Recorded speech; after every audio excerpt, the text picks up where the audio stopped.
Imagine you're standing on a beach in Nassau, sometime around 1715. The sand is white, the water is that impossible shade of Caribbean blue, and cutting across the horizon, moving so fast it barely seems real, is a single-masted vessel with a low profile and a hull built for one thing and one thing only: speed. Now zoom out. Picture the entire Caribbean basin from above. A cinematic sweep across thousands of miles of open water. Jamaica sits to the west, Hispaniola in the center. The string of Lesser Antilles curves down like a broken spine toward the coast of South America.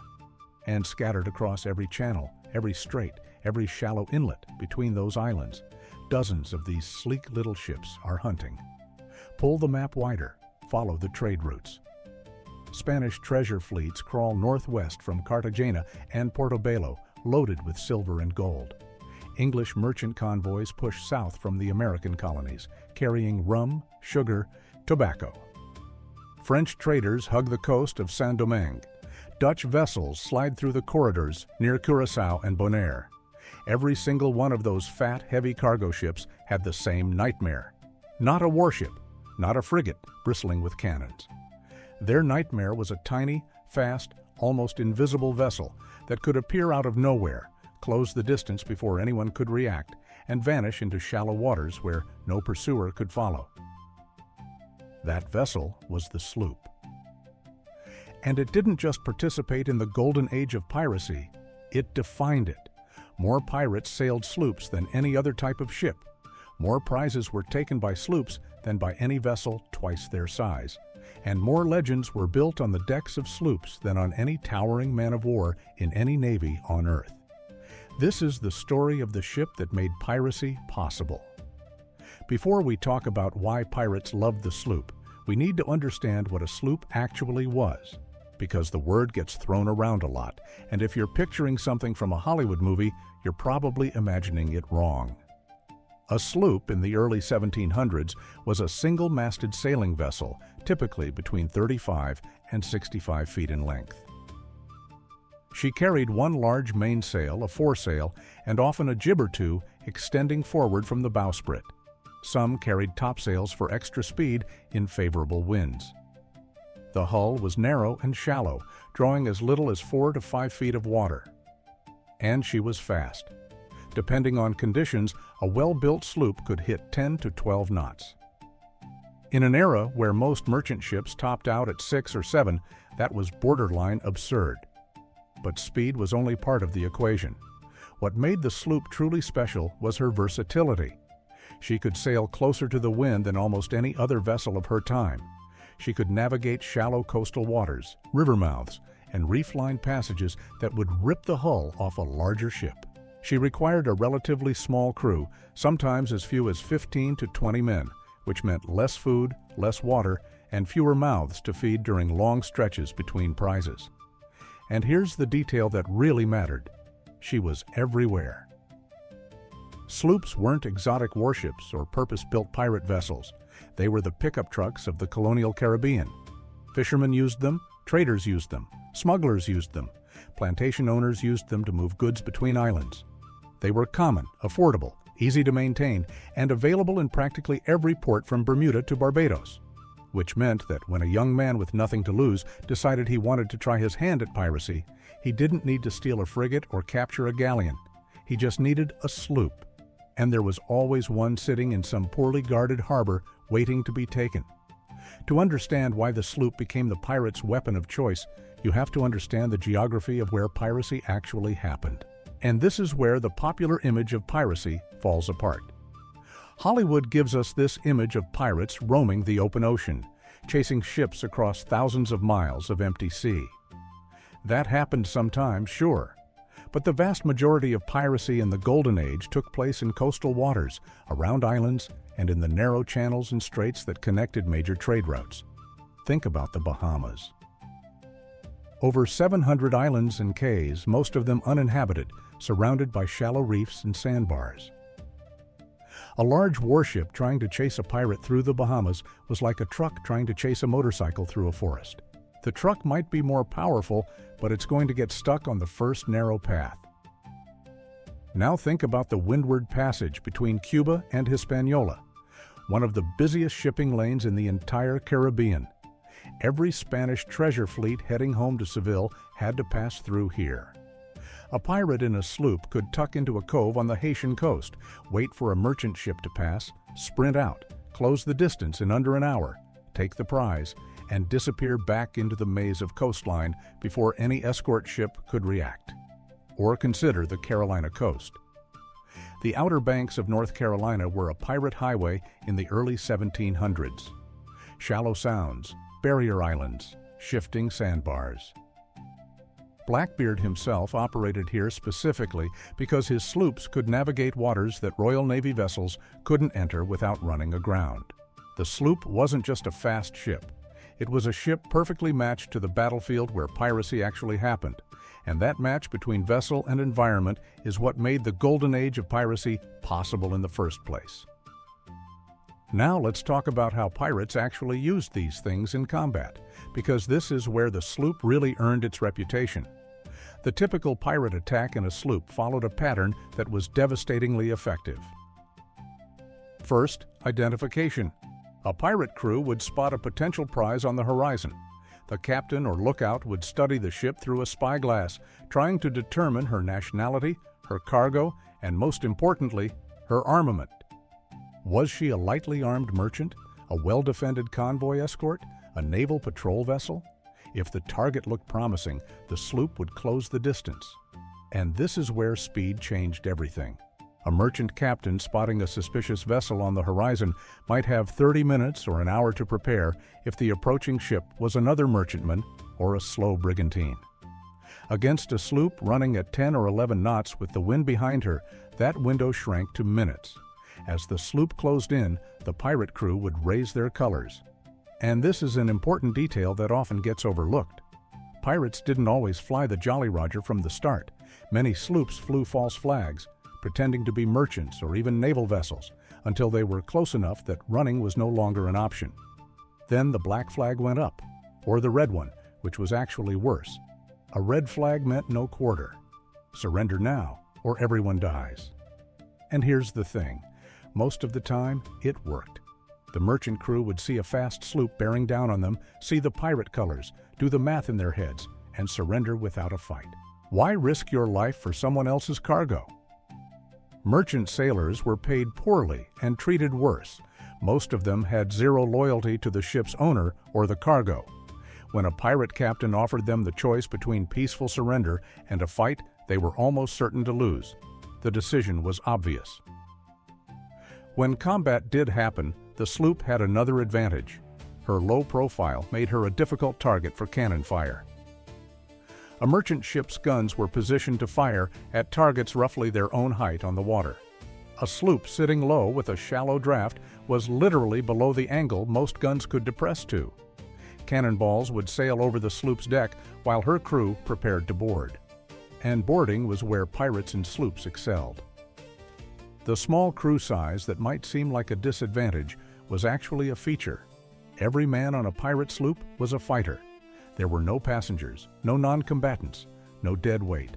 When they swarmed over the rails of a merchant ship, they were outnumbered on paper, but outmatched the defenders in aggression, skill, and sheer desperation.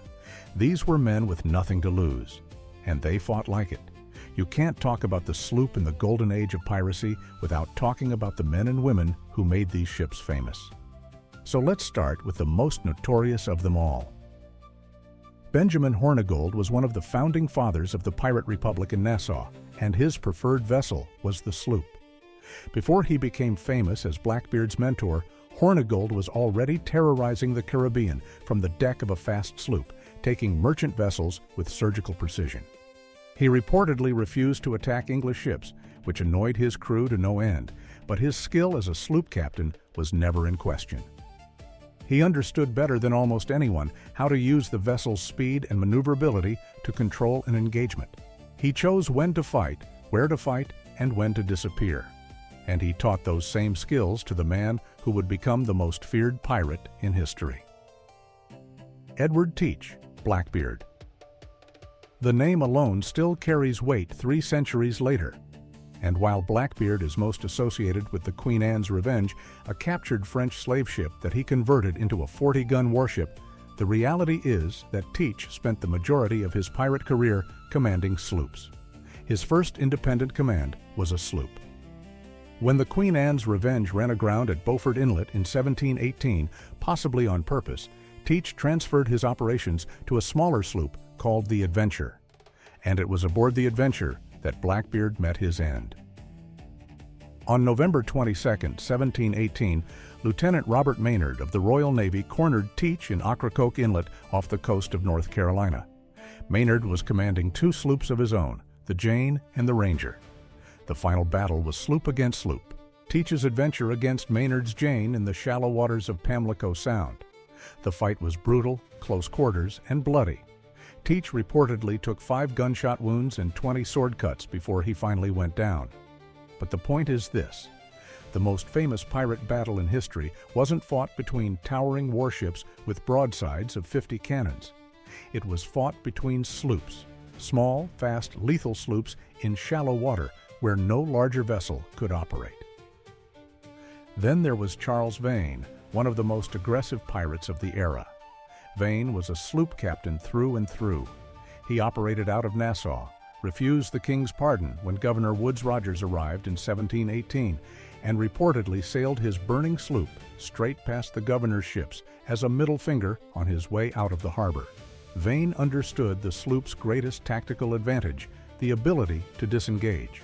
If a fight wasn't going his way, Vane could simply run. And in a sloop, very few ships could catch him. This willingness to run when the odds turned sour was actually a core part of pirate strategy, and the sloop made it possible. Pirates weren't soldiers. They had no nation to defend, no honor code that demanded they fight to the death. They were businessmen of violence, and a dead pirate earns no prizes. The sloop gave them the option to fight when the odds were good and vanish when they weren't. And we can't talk about sloops without mentioning Anne Bonny and Mary Read, two of the most famous pirates in history, who served together aboard the sloop commanded by Calico Jack Rackham. Rackham's sloop was small, even by sloop standards. His crew was relatively tiny. But Bonny and Red became legends precisely because of how effectively they fought in the close-quarters environment that sloop warfare demanded. When Rackham's crew was captured in October 1720, witnesses at the trial testified that Bonny and Red were among the last standing, fighting on deck while the rest of the crew hid below. Their ferocity in battle was amplified by the sloop's intimate scale. There was nowhere to hide. You either fought or you died. Samuel Bellamy, known as Black Sam, captained several vessels during his short but spectacular pirate career, but he started with a sloop. Bellamy was unusual among pirates in that he actively sought to upgrade to larger ships, eventually capturing the Whydah, a former slave ship that he turned into a 28-gun pirate warship. But even Bellamy kept sloops in his fleet as tenders and scouts. He understood that the sloop was the eyes and ears of any pirate operation. A large ship might carry the heavy guns, but the sloops were what found the prizes, chased down the runners, and navigated the coastal waters where the real money moved. Let's compare the sloop to the other ships that sailed during the Golden Age to really understand why it dominated. The brigantine was probably the sloop's closest competitor. 2 masts instead of 1, a bit more canvas, slightly more cargo space. Some pirates preferred brigantines because they could carry more guns and more crew. But the extra mast meant more complexity in rigging, more crew needed to handle the sails, and slightly less ability to point into the wind. A brigantine was a solid choice for a pirate who'd outgrown a sloop, but she couldn't match the sloop's ability to vanish into shallow water. The schooner was another option that gained popularity later in the pirate era. 2-masted like the brigantine, but rigged fore and aft instead of square-rigged. Schooners were fast, nimble, and could sail close to the wind. They eventually replaced sloops as the preferred vessel for smugglers and privateers in the later 1700s. But during the Golden Age proper, roughly 1690 to 1730, the schooner was still evolving and hadn't yet reached the refinement that would make it dominant. The frigate was the warship that pirates feared. Fast for her size, heavily armed, and crewed by trained naval sailors. A frigate could outgun any pirate vessel afloat, but she couldn't follow a sloop into shallow water. She couldn't navigate the reef-lined passages of the Bahamas. She couldn't chase a pirate up a river or into a narrow inlet. The frigate was a highway patrol car, terrifying on the open road, useless in the back alleys. And then there was the galleon, the Spanish treasure galleon, the ultimate prize. Massive, heavily laden with gold and silver, escorted by warships. Taking a galleon was the pirate equivalent of winning the lottery. It happened rarely, and when it did, it was almost never a sloop that did it alone. But sloops played a critical role even in galleon captures.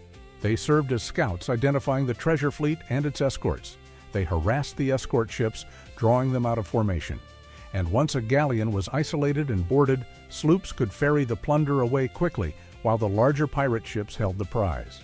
The point is that no single ship type could do everything. But if you could only have one, you wanted a sloop. She might not carry as many guns as a brigantine. She might not hold as much crew as a frigate. She definitely couldn't match a galleon for cargo space, but she could go where none of them could. She could escape from all of them, and she could catch anything smaller, which happened to include most of the merchant traffic in the Caribbean. Now let's talk about something that rarely gets covered: how pirates maintained and modified their sloops.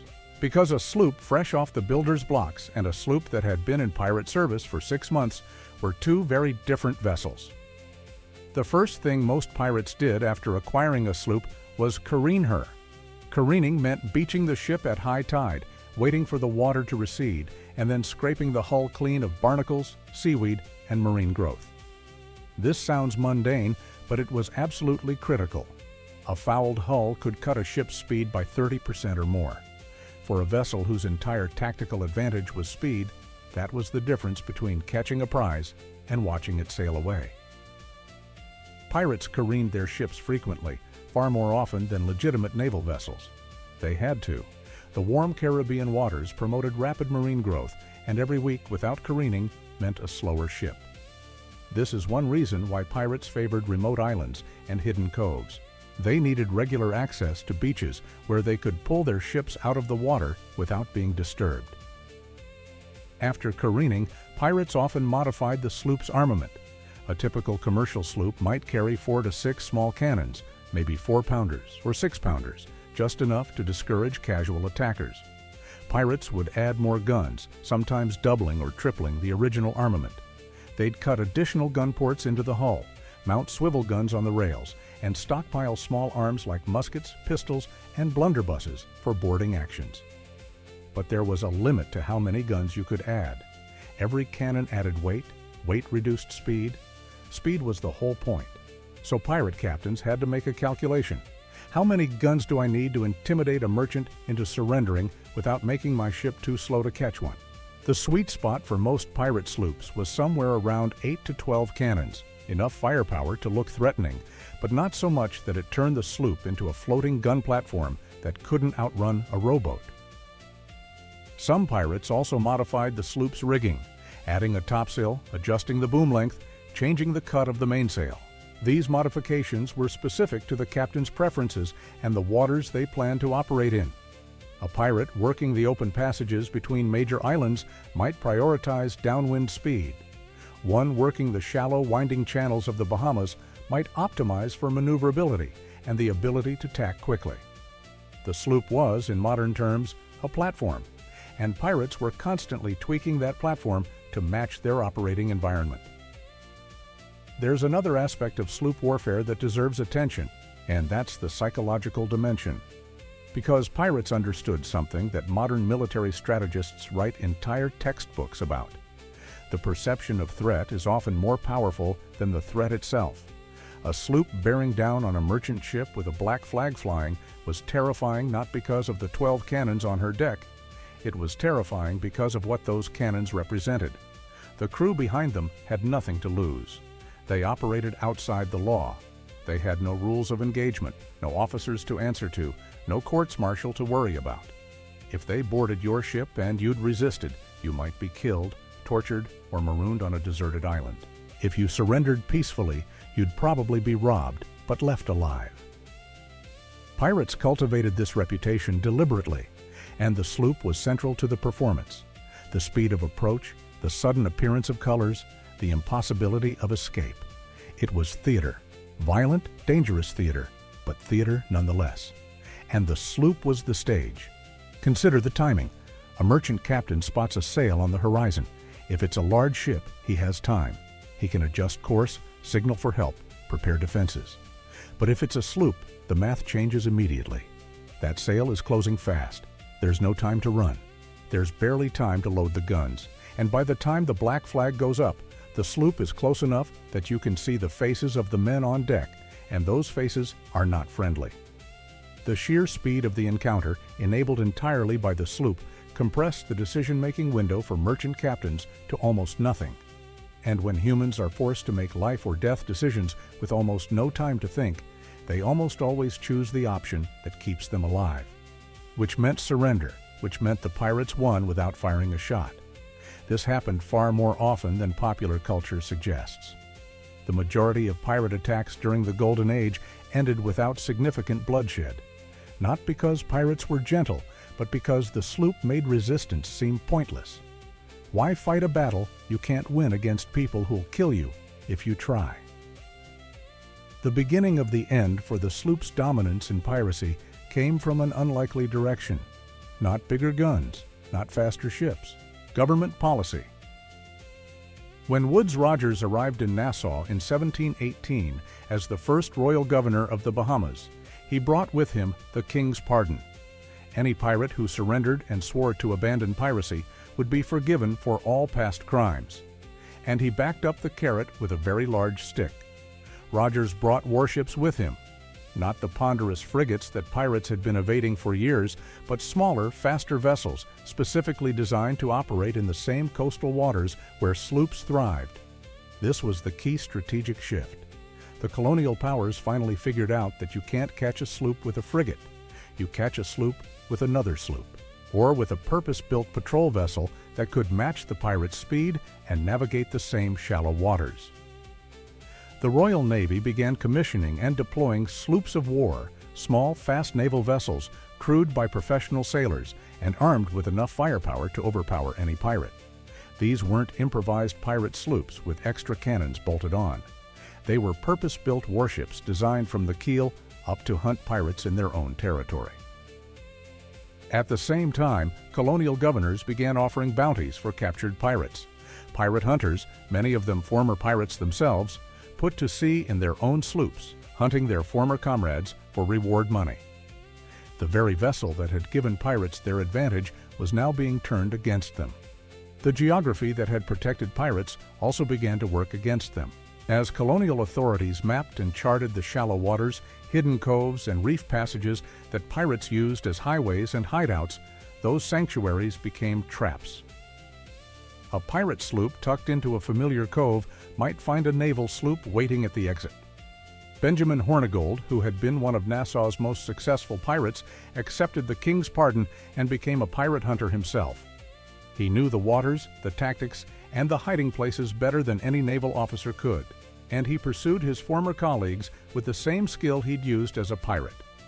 Hornigold hunting pirates in a sloop was the ultimate irony of the era.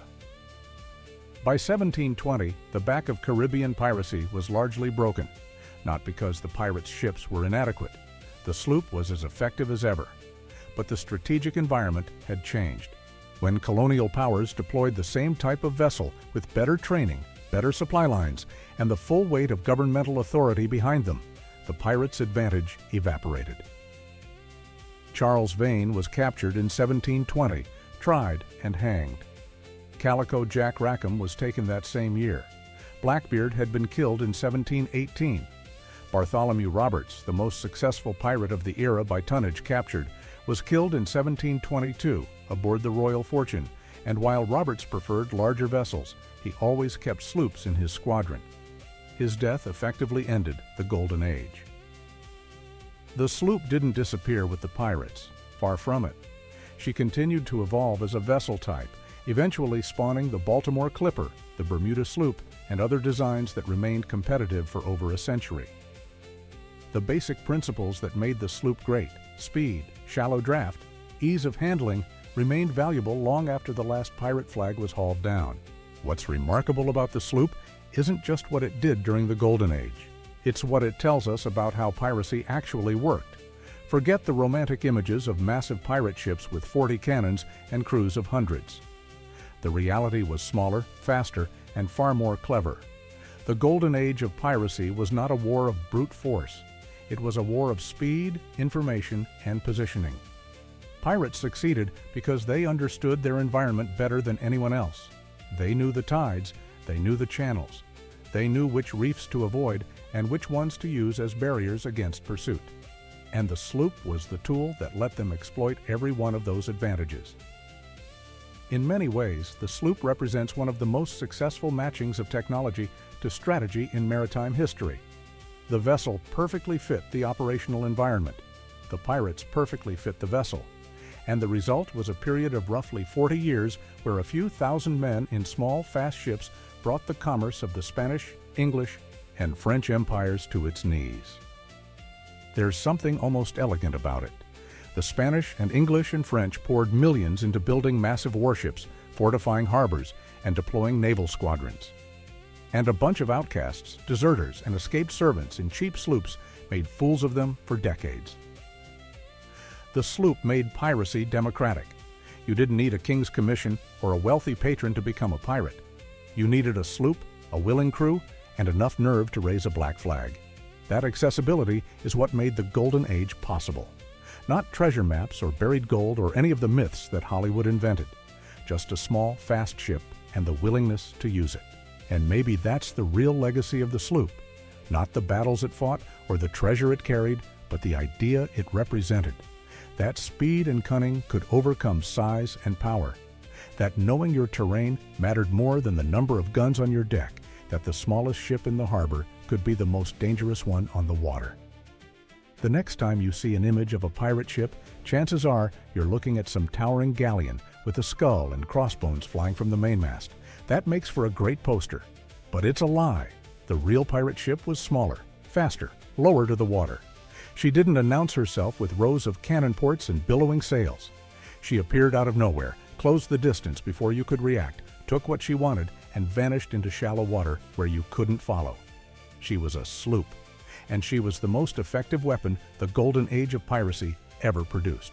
If you want to see how Blackbeard turned a captured slave ship into the most feared warship in the Caribbean, that video is on screen now. Subscribe for more stories from the Golden Age.